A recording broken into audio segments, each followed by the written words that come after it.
ಎಲ್ಲ ಕನ್ನಡದ ಮನಸ್ಸುಗಳಿಗೆ ನಮಸ್ಕಾರ.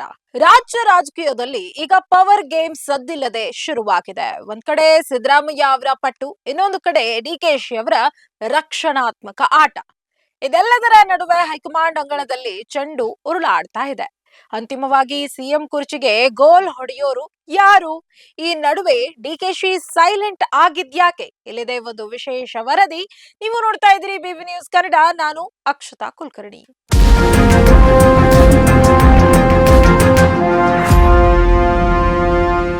ದೆಹಲಿಯಲ್ಲಿ ವಿಮಾನ ಇಳಿಯುತ್ತಲೇ ಡಿಸಿಎಂ ಡಿಕೆ ಶಿವಕುಮಾರ್ ಹೊಸ ದಾಳ ಉರುಳಿಸಿದ್ದಾರೆ. ನಾನು ರಾಹುಲ್ ಗಾಂಧಿಯವರಿಗೆ ತೊಂದರೆ ಕೊಡಲ್ಲ, ಒಬ್ಬ ಸಾಮಾನ್ಯ ಕಾರ್ಯಕರ್ತನಾಗಿ ಇರಲು ಬಯಸ್ತೇನೆ ಎನ್ನುತ್ತಲೇ ವೈರಾಗ್ಯದ ಮಾತುಗಳನ್ನ ಆಡಿದ್ದಾರೆ. ಆದ್ರೆ ಈ ಮಾತಿನ ಒಳಾರ್ಥವೇನು? ಇದು ಹೈಕಮಾಂಡ್ ಮನ ಗೆಲ್ಲುವ ತಂತ್ರನ ಅಥವಾ ಅನಿವಾರ್ಯತೆಯ ಶರಣಾಗತಿಯ? ಏನು ಡಿಸಿಎಂ ಡಿಕೆಶಿ ನೆಕ್ಸ್ಟ್ ಸ್ಟೆಪ್ ಅನ್ನೋದು ಈಗ ಸಿದ್ದು ಬಣಕು ಕುತೂಹಲ ಮೂಡಿಸಿದೆ.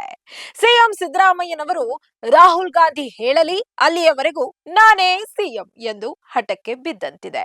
ಇದಕ್ಕೆ ಪ್ರತಿಯಾಗಿ ಡಿಕೆಶಿ ನಾವು ರಾಹುಲ್ ಗಾಂಧಿಗೆ ತೊಂದರೆ ಕೊಡಲ್ಲ ಎನ್ನುವ ಮೂಲಕ ಮಾಸ್ಟರ್ ಪಂಚ್ ನೀಡಿದ್ದಾರೆ.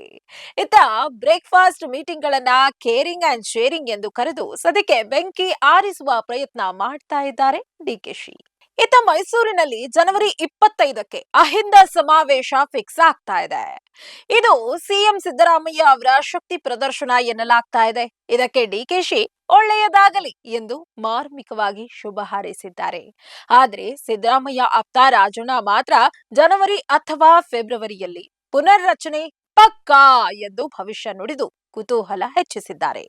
ಗೃಹ ಸಚಿವ ಪರಮೇಶ್ವರ್ ಅವರು ಗೊಂದಲಗಳನ್ನ ಸ್ಥಳೀಯವಾಗಿ ಬಗೆಹರಿಸಿಕೊಳ್ಳಿ ಎಂಬ ಖರ್ಗೆ ಅವರ ಮಾತೆ ಅಂತಿಮ ಎಂದಿದ್ದಾರೆ.